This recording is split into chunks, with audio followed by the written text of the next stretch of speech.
Hi friends, good morning అందరికీ. ఇప్పుడు డ్యూటీకి అయితే బయలుదేరేసాను. ఇక్కడే ఇంటి దగ్గర అయితే ఇచ్చాడు పికప్ టైం వచ్చేసి 7 గంటల 9 నిమిషాలు అనమాట. అంటే 8:30 లాగిన్. 7 గంటల 9 నిమిషాలకైతే పికప్ టైం ఇచ్చారు. ఇప్పుడు నేనైతే సిఎన్జి పట్టించుకోవడానికి వెళ్తున్నాను. బండిలో సిఎన్జి అయితే ఒకే పాయింట్ ఉంది, రిజర్వ్కి వచ్చేసింది ఆల్రెడీ. ఇప్పుడు వెళ్ళి సిఎన్జి పట్టించుకొని రెగ్యులర్గా వెళ్ళే దగ్గరికి అయితే వెళ్తున్నా సిఎన్జికి. ఇక్కడే కన్మంగల్ అనమాట సిఎన్జి. అలా మొన్న వెళ్ళాను కదా, ఏదో బంక్ క్లోజ్ అవుతుంది, బంద్ అవుతుంది అన్నారు కదా, అర్జెంట్గా వెళ్ళి అక్కడ వేయించుకున్నాను కదా, అక్కడికి వెళ్తున్నాను. అక్కడికి వెళ్ళి సిఎన్జి పట్టించుకొని ఇప్పుడు పికప్కి అయితే వెళ్ళాలి. ఇప్పుడు టైం వచ్చేసి 6 గంటల 24 నిమిషాలు అయింది. ఇంకా టైం అయితే మనకి 40 నిమిషాల దాకా ఉంది.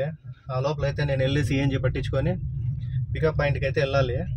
ఇక టిఫిన్ కూడా అక్కడికే వెళ్ళి చేశాను పికప్ పాయింట్కి. ఇప్పుడు చేద్దామన్నా కూడా అంత టైం లేదు. ఫస్ట్ సిఎన్జి అయితే ఫిల్ చేయించుకోవాలి. ఈరోజు ఎందుకో ఒకే డ్యూటీ వేసారు కంపెనీలో. ఫ్రైడే కదా, అందుకేమో అనుకుంటా. మామూలుగా ఫ్రైడే అయితే కొంచెం డ్యూటీలు తక్కువ ఉంటాయి, ఎంప్లాయీస్ తక్కువ వస్తారు, అందుకని ఒకే డ్యూటీ వేసారు. చూడాలి, ఒకవేళ ఇదేమన్నా తొందరగా అయిపోయిందంటే ఫోన్ చేసి ఇంకోటి అడగాల. ఇంకో కంపెనీలో అయితే డ్యూటీ ఎంతసేపుకి వేసారేమో తెలీదు. వేసాను అదే తెలిసి 11 గంటలకో లేదా 12 గంటలకో వేయచ్చు. ఆ కంపెనీలు అయితే రెగ్యులర్గా 11, 12 వేస్తూనే ఉంటారు వారం అంతా. ఇక ఈ కంపెనీలు అయితే ఇప్పుడు ఒకే లాగిన్ ఇచ్చారంటే ఒకే డ్యూటీ వేసారు. చూద్దాం, ఒకవేళ తొందరగా అయిపోయిందంటే ఇంకో డ్యూటీ అడిగేదానికైతే ట్రై చేస్తాను. ఒకవేళ ఉంటే వేస్తారు, లేదంటే లేదని చెప్తారు. ఇంకా సాయంత్రం అయితే 2 డ్రాపులు వేస్తామండ్రి. ఇంకా అందులో ఇంకో కంపెనీకి వెళ్ళి 2 డ్రాపులు 3 డ్రాపులు చేద్దామంటే కుదురుతా ఉండలేదు. అందుకని నిన్న అయితే చెప్పాను, సాయంత్రం అయితే ఒక డ్రాప్ వేయండి చాలు, అక్కడ కంపెనీలో చాలా ప్రాబ్లంగా ఉంది అని చెప్పాను. ఈ రోజు నుంచి అయితే ఒకటే వేస్తానన్నారు. చూద్దాం, ఒకవేళ ఒకటే వేస్తే ఇంకో కంపెనీకి అయితే తొందరగా వెళ్ళొచ్చు. బండికి రేడియేటర్ పైప్ ఒకటి వచ్చేసి చాలా ఉబ్బుకునేసింది అనమాట. అంతే, చాలా రోజులు అయిపోయింది కదా ఆల్రెడీ. హీట్ వల్ల ఊదుకుంటుంది, లావ్ అయిపోతుంది పైప్. అది ఎప్పుడెప్పుడు పగిలిపోతుందా అని భయంగా ఉంది. అందుకని రేపు అయితే శనివారం కదా, ఎటు ఖాళీగానే ఉంటాను. ఇంకా ఖాళీగా లేకపోయినా కూడా ఫస్ట్ ఆ పని అయితే చేయించుకోవాలి. ఎందుకంటే మళ్ళీ అది ఏమన్నా పైప్ పగిలిపోయిందంటే రేడియేటర్ నీళ్ళన్నీ వెళ్ళిపోయి బండి అయితే హీట్ వచ్చేస్తుంది. మళ్ళీ ఎక్కువ హీట్ వచ్చిందంటే ప్రాబ్లం అవుతుంది బండి. అందుకోసమని ఫస్ట్ అది పని ఉన్ని లేకపోయి ఆ రేడియేటర్ పైప్ అయితే చేంజ్ చేయించాలి. ఇంకా అందులోనూ సర్వీస్ కూడా టైం వచ్చిందనమాట. ఆల్రెడీ టైం దాటిపోయింది. 10,000కి చేయించాల్సింది, మామూలుగా 12,000, 2,000 ఎక్స్ట్రా తిరిగేసింది అనమాట. అయినా పర్లేదండి, ఫుల్ సింథటిక్ ఆయిల్ కాబట్టి 15,000 తిరిగినా కూడా ఇబ్బంది ఏం లేదు, తోలుకోవచ్చు. నేను ఎప్పుడు సర్వీస్ చేయించినా కూడా ఫుల్ సింథటిక్ వేపిస్తాను, సెమీ సింథటిక్ కూడా వేపిను, ఫుల్ సింథటిక్ ఆయిల్ వేపిస్తాను నేను. ఇప్పుడైతే నేను రేపు service, back side brake liners, అది radiator pipe, water pump belt, dynamo belt, ఇన్ని చేంజ్ చేయించాలి. ఎందుకంటే ఆల్రెడీ 1,00,000 తిరిగేసింది కాబట్టి మనం బెల్ట్లన్నీ చేంజ్ చేయించాలి. మళ్ళీ అది కూడా డ్యామేజ్ అయిందంటే మళ్ళీ ప్రాబ్లం అవుతుందన్నమాట. అందుకని నేను ఫస్ట్ బెల్ట్లు, రేడియేటర్ పైపు అవన్నీ చేంజ్ చేయించేయాలి. ఒకవేళ ఇంజిన్ ఆయిల్ కూడా నిదానంగా చేంజ్ చేయించుకోవచ్చు, కానీ ఎలాగో ఇక ఇస్తా అన్నాం కదా రిపేర్కి, అన్నీ చేంజ్ చేయించేద్దాము. ఇంకా తర్వాత బ్రేక్ ఆయిల్ కూడా మొత్తం పాతదంతా తీపిచ్చేసి కొత్త బ్రేక్ ఆయిల్ వేయించాలి. మళ్ళీ కూలెంట్ ఆయిల్ కూడా చేంజ్ చేయాలి. మామూలుగా 20,000కి ఒకసారి కూలెంట్ ఆయిల్ చేంజ్ చేయించాలి. లాస్ట్ టైం ఒకసారి అంటే 20,000కు, ఇప్పుడు లాస్ట్ టైం కూలెంట్ ఆయిల్ వేయించి 20,000, 25,000 పైన తిరిగింది. అందుకని కూలెంట్ ఆయిల్ కూడా చేంజ్ చేయించేస్తాం. మనకు కూలెంట్ ఆయిల్ వచ్చి 2-3 లీటర్లు అయితే పడుతుంది. బ్రేక్ ఆయిల్ ఒక 1/2 లీటరు. ఇంకా బెల్ట్లు మొత్తం అన్నీ చేంజ్ చేసేసరికి ఒక 10 నుంచి 12,000 లేదా 15,000 లోపల అయితే అవుతుంది. నేను రేపైతే అవన్నీ స్పేర్ పార్ట్స్ తీసుకొని మొత్తం సర్వీస్ ఎంత అవుతుంది అంతా నేను రేపు చెప్తాను మీకు. మనకి స్పేర్ పార్ట్స్ అయితే ఇక్కడే బుదిగేర క్రాస్లో సుజుకి జీనియస్ పార్ట్స్ అయితే అవైలబుల్గా ఉంది. అక్కడైతే దొరుకుతాయి మనకి అన్ని పార్ట్లన్నీ.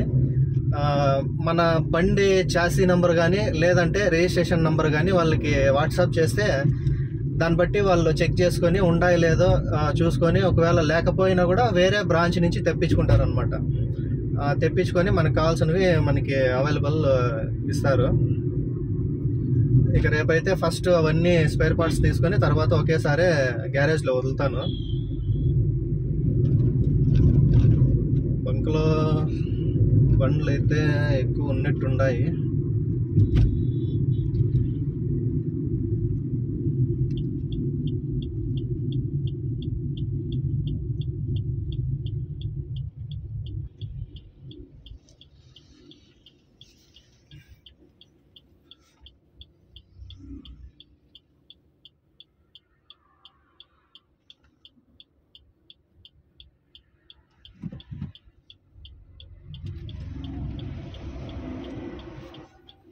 వెళ్ళి చూసేసి వస్తాను.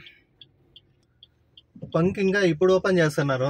మామూలుగా 6 గంటలకైతే ఓపెన్ చేసేవాళ్ళు, ఇప్పుడు 6:30 అవుతుంది. ఇప్పుడు ఓపెన్ చేసినారు బంక్.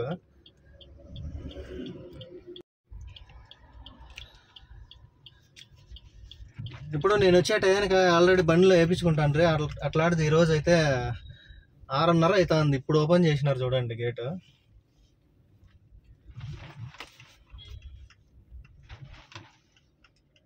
బండ్లు కూడా తక్కువ ఉన్నాయి, లేని ఇబ్బంది ఏం లేదు. మనకి ఎలాగో టైం ఉంది కాబట్టి 10-15 నిమిషాలు అయినా కూడా అయిపోతుంది. ఇప్పుడే స్టార్ట్ చేశారు. సిఎన్జి అయితే ఫిల్ చేయించుకునేసాను. నేనైతే పికప్ పాయింట్కి వెళ్ళాలి. ఇక్కడ నుంచి 3 కిలోమీటర్లు అయితే చూపిస్తుంది.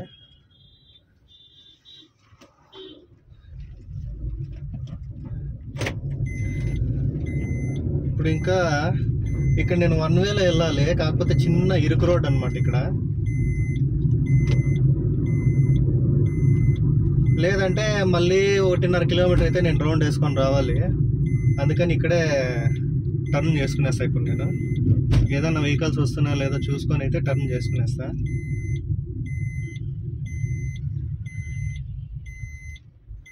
ఇప్పుడు ఇన్నోవా అయితే ఒకటి వస్తూ ఉంది, అది వెళ్ళిపోతే టర్న్ చేసుకునేస్తా.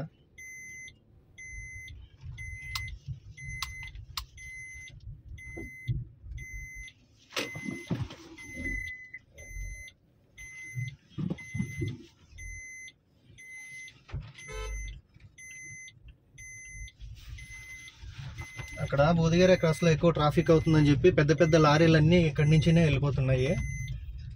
అక్కడ కాటమనల్లూరు గేట్లు అయితే కింద అండర్ పాస్ క్లోజ్ చేశారు. అందుకని ఇక్కడి నుంచి వెళ్తున్నాయి అన్నీ ఇక్కడి నుంచి వస్తున్నాయి అని చెప్పి ఇక్కడ రోడ్డు క్లోజ్ చేశారు, ట్రాఫిక్ ఎక్కువ అవుతుందని. ఇంక ఇక్కడ నుంచి 1.5 కిలోమీటర్ అయితే పికప్ పాయింట్కి వెళ్తాను. ఇక సాయంకాలం అయితే తర్వాత లాగిన్ చేసి అయితే మళ్ళీ కలుస్తాను. Okay friends, bye. లాగిన్ అయితే కంప్లీట్ చేసాను. ఇప్పుడు నేను పొద్దున్నే అది రేడియేటర్ పైపు అది బెండ్ వచ్చిందని చెప్పాను కదా, అంటే ఊదుకోదని చెప్పాను కదా. అది మార్నింగ్ అయితే ఇంకా చూపించే కాలేదు, అంటే పికప్ టైం అయిపోతుందని చెప్పి చూపించే కాలేదు. పాయింట్కి వెళ్ళేసి నేను టిఫిన్ చేసేసరికి ఎంప్లాయ్ వచ్చేసారనమాట. ఇప్పుడైతే అది చూపిస్తాను, అది ఎలా వచ్చిందో ఉబ్బు అనేది ఎలా ఉందో చూపిస్తాను చూడండి. మీకు అక్కడ కనిపిస్తుంది కదా, అది చూడండి. అది పైన అంతా గారగట్టుకున్నట్టు అయిపోయింది. అలాగే పైప్ కూడా ఎంత ఉబ్బు వచ్చేసింది చూడండి, ఊదుకునేసింది. అలాగే ఇప్పుడు దాని అయితే చేంజ్ చేయించాలి నేను.